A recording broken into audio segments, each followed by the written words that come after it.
I eat danger for breakfast. I don't. I prefer cereal. Or croissants. Or there's little fried Portuguese.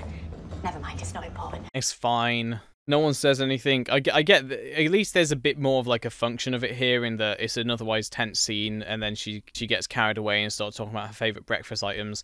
I eat danger for breakfast is such a... It's almost a line that's a bit cliched in itself, and I don't think her subversion of it is that clever. And I realise, you know, comedy and humour is subjective for everyone, so everyone's experience is going to be completely different. Look what they did to her. Why is he out of focus? They're outsized and confused. All their behavioural patterns have been disrupted. We're now still being faced with these same questions, even though we've now established at this point that spiders aren't doing anything intentionally, they're acting on instinct, and they're confused, and they're outsized. The kind of stuff we've said since that first encounter in the house at this point. Spiders don't do that. It's domestic, but it's way too big. It's not harmful. Only a spider. Big spider, but only a spider. You're not supposed to be this big, and you're definitely not supposed to attack humans. I can't work out if they're confused, angry, scared. This isn't spiders. Spiders can't do that. And the only mystery is still what made the spiders big. So it's like there's just very little tension right now in the story because there's not been enough spider action or details on what the spiders are doing. Like, the spiders are barely posing a threat at this point. And so it's just not very interesting to watch. That's the biggest crime, is that just not a lot is happening. It doesn't feel like a story. This is not what spiders do. We've had this is not what spiders do so many times at this point. Like, we get it. It's landfill. Is that what the smell is? Again, that was really annoyingly revealed. We hear it's landfill, and then we see the landfill. Can we stop doing that, please? Because it happens so many times this episode. Methane and sulfides and trichloroethylene. Never mind the specialist material that hasn't been properly preserved. I feel like in that speech, you can really feel what feels like one of 13's biggest issues, and that's that just the performance doesn't seem to pull off the techno babble and the techno jargon and the dumps of information. I don't know if she's intentionally playing it in this kind of breathless manner, like similar to a sort of Peter Davison performance. She seems like she struggles to get the words out, and every word has such emphasis. Never mind the specialist material that hasn't been properly preserved. And I can sort of hear how that would be said by maybe more of like a David Tennant or a Peter Capaldi. They have a style to delivering those kind of things, and it's usually very fast and very brain working faster than the words are coming out. So they're almost voicing their thoughts. Don't be scared of the series of wavelengths used as carrier signals by migrant bees. Infinitely small. No wonder we didn't see it. Start looking for a speck of cinema in the Sahara. But look!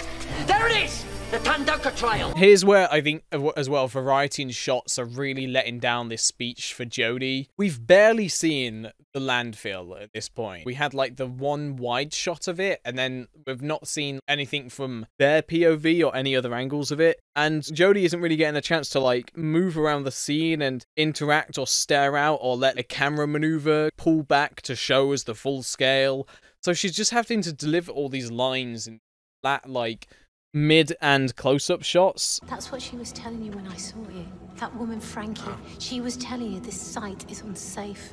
That line there almost feels like it's written more for the audience than for the actual characters, because it's almost going to the audience, see, that's what that was at the start. That's what they were talking about. She was telling you this site is unsafe. It's just a really underwhelming payoff, or like a really underwhelming revelation. Bits of this is leaking out above here. It's in my kitchen. My husband's right. It's a conspiracy. But why? Like, what does that mean? Why did he have the glitter to start with? What possessed him to think there's something weird with this litter? I have to pick it up and take it home to inspect it. Where did he get the litter? Like, what? Why is litter leaking out of his underground disposal unit? Where's it going? Is it getting too much that it's now falling out? Are the spiders dragging it out? I've no idea what this revelation is meant to mean, and it's such a weird plot thread that doesn't tie together properly. And it just makes me think, like, why couldn't we have spent more screen time seeing weird, dodgy happenings of like vans coming to the hotel to dispose of waste, or like spotting the same van at the hotel that happened to dispose of the spider carcasses or whatever other waste it was. The idea how annoying it is when my husband's right. Look. Boomer humor. JLR takes the waste from our lab. Our aborted experiment. It's like, we are in yet another we stand in a location and give exposition scene. none of these revelations feel that exciting or interesting or like, oh, it all makes sense now. Because, like, we amble towards the great revelation where, by convenience, oh, there's loads of litter. And that thread earlier about the dad having litter, that's paid off, right? Because he had litter and this is why. Your spider carcasses and his toxic waste. Not my fault. I didn't know anything about spider carcasses. Our waste included something that we thought was dead, but was still just alive. And with enough food in all that waste to survive. How long does it take a spider to grow? Because if these are supposed to be, you know, like what, like house spiders or like spiders that are pretty small usually, and the implication is that the reason why they've grown so big is that they're genetically engineered to live for longer, but how long does it take for a spider to grow several times its size? To keep on growing. Finally, we had our POV reveal shot of the mines. I read the letter. From your dad. Right, when did this happen? Again, a lot of tell, not a lot of show. I don't like that he put that. Proper family. He's not proper. Ryan, what? Did you check the ceiling?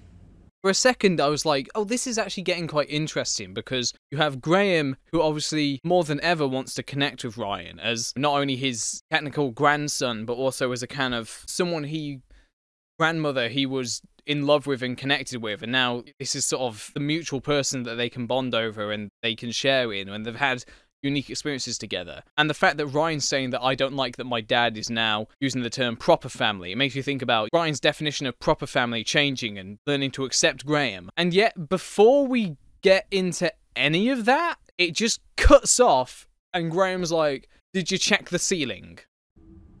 No. Neither did I.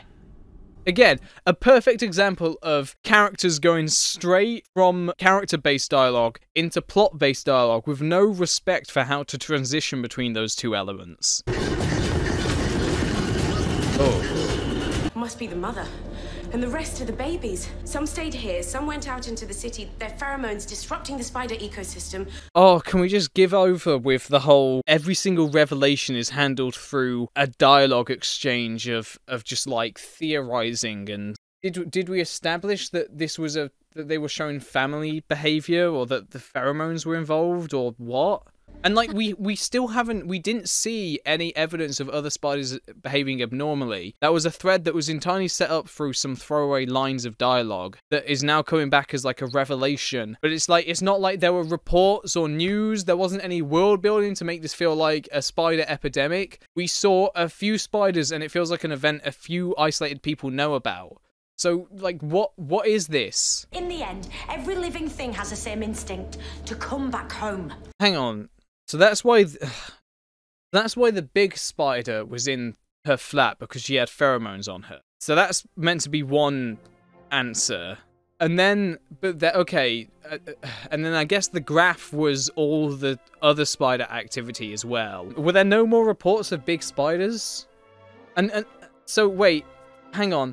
So the big spiders aren't being affected. No, the big spiders are only... Wait, all the little spiders are being affected by the pheromones that the big mother spider is giving out. Their pheromones disrupting the spider ecosystem. But the bigger, not as big spiders are not following the pheromones because they're the babies of the mob. And the rest of the babies. They're going out to hunt. Spider that had gone out hunting. Because the hotel's their nest. And where are the flies? And so the big spider in the house, there were obviously pheromones on the woman who worked with the spiders. Your colleague Anna, what if she had the same pheromones on her? And she would have gotten those pheromones before the big mama spider, I'm guessing. How long do these spiders take to grow and evolve and whatever? Spiders can keep growing for as long as they live. How long has this been going on for? Did we say that? So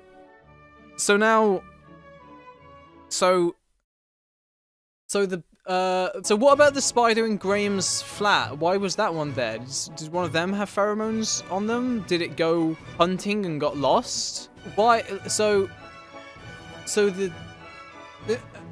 So is the garbage, is the rubbish that is ending up on the streets, is that supposed to be spiders have moved that? I'm just trying to tie all these things together, and like, I get it, but it doesn't feel satisfying or interesting, and I'm getting even more confused the more I'm trying to think about it. My lockdown palace. You are not shooting those creatures. Told you, they're mutants. Caused by you. Your carcasses, lady, not mine. Oh, we're getting into like an interesting debate territory, but looking at the sort of the remaining running time, I have a feeling we're not going to get much time to dwell on that. Why don't you do what normal people do? Get a gun, shoot things like a civilized person. This is like where this character's just really crossing into the ridiculous territory. Spiders are roaming this hotel, searching for food.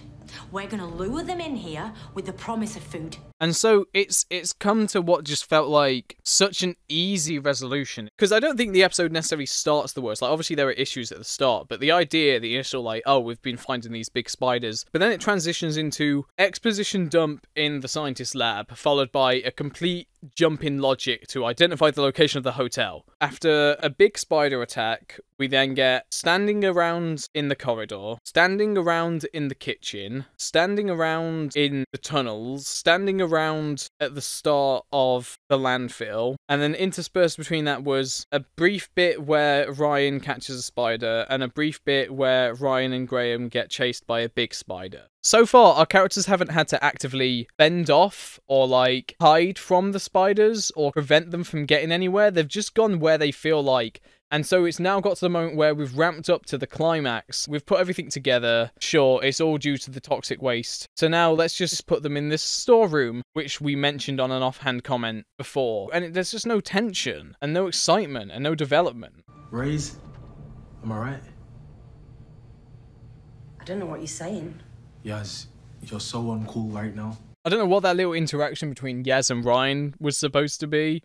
Like, again, delivered with the energy of a wet sock. And him saying, Yaz, you're so uncool right now, feels like Ryan's supposed to be younger than he is. It doesn't feel like something a 19 to 20-year-old would say. Spiders gravitate to their food through vibration. This is an element that wasn't really set up. The way this episode has been, like, at times jumping from plot point to plot point or idea to idea has been to drop little comments about what spiders do and use that as a justification for the next part of the plan. If this had been something that had been set up earlier, maybe earlier on, in order to obtain one or catch one, they had to use sound in some way so that it's more justified for the end. There's a throwaway bit where he's like, home entertainment system. Entertainment system. Maybe earlier when he was talking about his panic room, he mentions about how he's got big speakers in there, and that's how when they then get there, they figure out that in order to power the sound far enough, we'll use the speakers. I mean, maybe that is what they're doing, it's just not set up. First of all, why are the lights flickering and dimming like that? I'm not really clear what's causing that. Is it just for atmosphere and effects? Also, what's playing the music down here? Like, what are they even playing the music on? Is there an announcement system in the hotel? How is it traveling so far? Where even is the panic room in relation to the rest of the hotel? Why are they dimming? How exactly is this working? How is the sound being transmitted? The Doctor came up with a plan, and Ryan also has an idea. We hard cut, and it's all been taken care of off screen, and we're just seeing the results of it. These revelations should have probably come a bit earlier, and then part of the climax would be attempting to, I don't know, get the speakers into location and get everything set up, whilst avoiding the spiders and various hazards we had set up earlier, and we'd feel satisfied seeing them pull it off. They didn't even, like, dump all the food out in his panic room to kind of... We didn't even really see what the panic room looked like much. Like, it was all out of focus. And so, aside from the vibrations, what are the spiders being drawn to that's drawing them into the panic room? What are they wanting to eat in there? Like, why can't we have these things shown to us? Why did we spend so much time just walking from location to stand-in to location to stand-in, only to then leave a huge chunk of the story off-screen to just be carried out with ease? Are you two? No. Oh. Another thing that, again, early on seemed like it was being hinted at and never came to anything is the whole Yaz-Ryan relationship. Like, it almost seems like there was going to be a will they, won't they, that then, well, they didn't. Especially with, like, Yaz's sister being in the picture and, like, hitting on him a bit. Where do you know me from? Where do you know me from? Is that all the spiders? Like, all the big spiders? Like, how do they know that they've got them all? Like, what about spiders that might still be out in the city? How do they all fit in there? It's grown too big. She's suffocating. I'm so sorry this has happened to you. Oh, there it is again.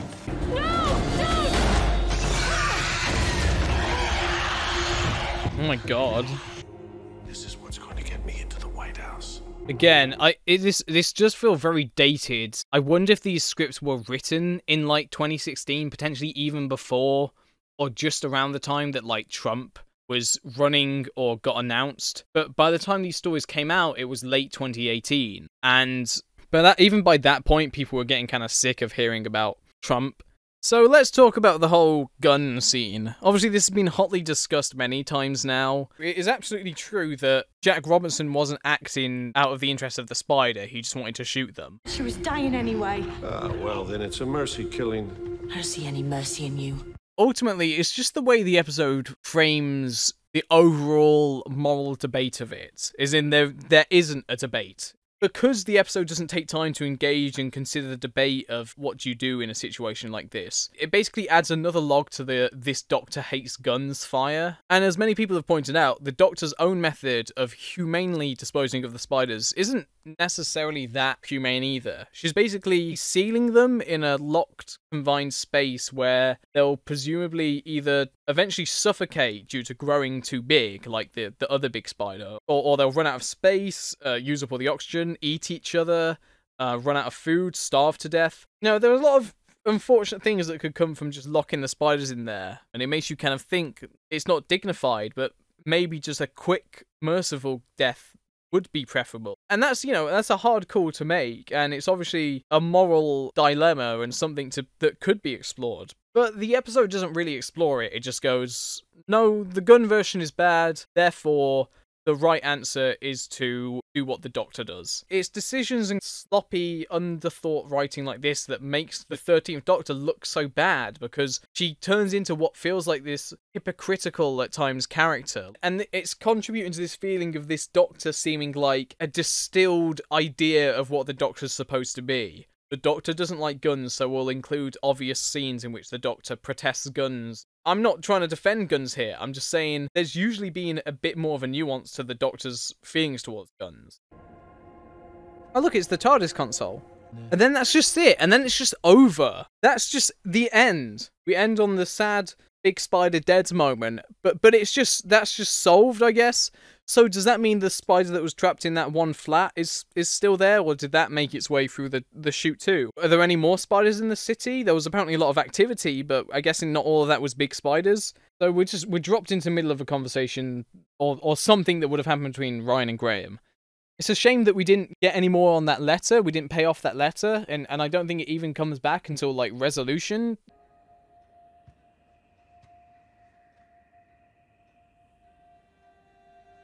It's the third time, and it feels like we're losing the impact a bit of him seeing Grace. In fact, I almost wouldn't have minded if maybe, rather than Graham looking so visibly sad here, if he was more so doing something naturally at home with Ryan maybe, and he just for a second catches a glimpse of Grace in the mirror, and then when he kind of looks to turn behind him, rather than seeing Grace as he does here, he sees that she's not there. And that's just like a little small way of kind of showing like the grief is fresh, it's not going to leave you, you're going to think you see them everywhere, and it's going to play with your mind. Clear them away. So what was the deal with the rubbish? Aside from him being a bit wacky, what personally motivated Yaz's dad to pick out the rubbish? Like, what did he notice about it? Like, was it just dumped somewhere? I'm so confused. What did that plot thread mean? You can tell me the truth about how you know the Doctor? Oh, right, this thing. When I get back. That scene's kind of funny, because it's like, we're getting her saying, when you get back, tell me the truth about the Doctor. I don't recall that actually developing or paying off in any way or leading to anything. That feels like it should be something that would lead to something in the next coming episodes. Because that house is full of Grace and it makes it so much harder. But being with you and seeing all these things, it really helps. What about you? Do you really think I want to go back to working on that warehouse? That warehouse that's such a big part of Brian's character. I love my family. Good shot. But they also drive me completely insane. Why does your family drive you insane, Yaz? It's funny, literally in the Ghost Monument, we were just having, oh, I miss my family even though my dad drives me bananas. And now it's like, well, I met my family. I got reminded how much I fucking hate those guys, so I'm more than happy to come on your spaceship, Doctor. They're just kind of generic, and I don't feel like I've got enough of a sense of why Yaz wants to get away from them, aside from the fact that they're a bit annoying to her. But like, I don't personally feel Yaz's desire for something more interesting or something better. Like, her police officer job has barely been touched upon. You're like the best person I've ever met. Graham has the best motivation at this point, because we've seen the way the absence of Grace and the grief in his life has affected him. We understand that, and we've seen that aspect of his life. And so it's nice for him to kind of step up and be like, actually, I don't think I can go home. Being with you makes things better. And then Yaz's character just comes across very strong and heavy-handed, and like calling her the best person she's ever met. This is one thing that really bothers me about this episode. The companions are acting like they love the Doctor and that she's showing them the most amazing things.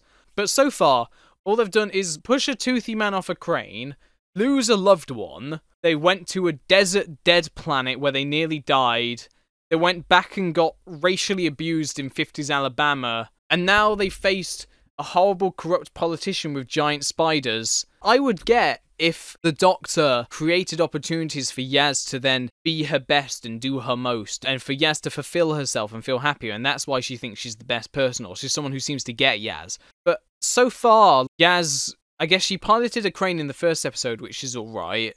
She did nothing in the Ghost Monument that I can remember. In Rosa, oh, I guess she spends a bit of time with Rosa Parks. Maybe she really liked that time. I can't think of any character moments in which Yaz has been specifically impressed, infatuated with, or like glad to know the Doctor, or that they've had a bond, so it just comes out so fake and hollow. And again, if you break down all these reasons, it goes from, my wife died, I have grief at home, and being with you helps me escape from that, to, I find my family kind of annoying, and my job's boring, to, just my job's boring. And that's it. I can't guarantee that you're going to be safe. I feel like they know they're not going to be safe at this point. You're not going to come back as the same people that left here. But that's all right. I think that's good. I think they came back as the same people that left here. My fam. Ugh. No, it still doesn't quite work. Team TARDIS? It's kind of funny how she's like, Team TARDIS, and then I can't recall another occasion in which she's referred to them as that. She just always calls them the fam from here on out. I love this bit. So yeah, like, Arachnids in the UK, it's so clear what so many of these moments and scenes in it are meant to be, but just the way it's executed has so little weight and so little resonance. As an episode, it's pretty shockingly structured and paced. It's an episode that feels like a whole lot of standing around in rooms talking. Not only is there not much of the spiders, but the stuff you do see of the spiders is mainly them acting pretty underwhelmingly. Obviously, they're not the true villains of the piece, but because of that, there's no real tension. Yaz's family is just underwhelming. We only learn what we already knew about Yaz's family, which is... My dad drives me bananas and my sister's trying to get me to move out so she can have my bedroom. That's what we knew, and when we finally meet them, we learn that... My dad drives me bananas and my sister's trying to get me to move out so she can... You think about a story like Aliens of London World War III, where at the start of that story, we come back, we find out that Rose has been gone for 12 months, we see how Jackie has been distraught, she's leaving out posters, she's that shaken by the return of her daughter, she responds very emotionally towards the Doctor. Mickey has been like deeply affected. 5 times I was taken in for questioning, 5 times. Whispering around the estate, pointing a finger, stuff through my letterbox. And as the episode progresses, they kind of do come to understand each other all more. Rose starts the episode feeling like she can't possibly tell her mother about the things she's been up to, which is then causes her mother distress. By the end of the episode, Jackie finds out, she's a bit weirded out about it, but she sort of accepts it and allows it to happen. I'm ready to listen. I want to learn about you and him and that life you lead. There's no getting rid of him since you're infatuated. She becomes more so part of their adventures and learns more about them. Similar with Mickey, he starts the episode very upset and angry, understandably. You ruined my life, Doctor. And throughout the episode, we learn stuff that he'd been doing in the meantime that feels like a natural part of his character, like looking up the last guy who Rose was seen with. Does he's work for them? Oh yeah, don't think I sat on my backside for 12 months, Doctor. I read up on you. Turn into then being useful portions of resolving the episode's climax. And then by the end of the episode, there's more of an understanding between Mickey and the Doctor. We're just idiots. Well, not all of you. Yeah? And then Mickey confides in the Doctor to pretend and not allow him to come so that Mickey doesn't have to excuse as to why he's not travelling with Rose. It's just too much. I couldn't do it. Don't tell her I said that. Which is an interesting little dynamic that they set up. Come with us. There's plenty of room. No chance. He's liability. I'm not having him on board. We'd be dead without him.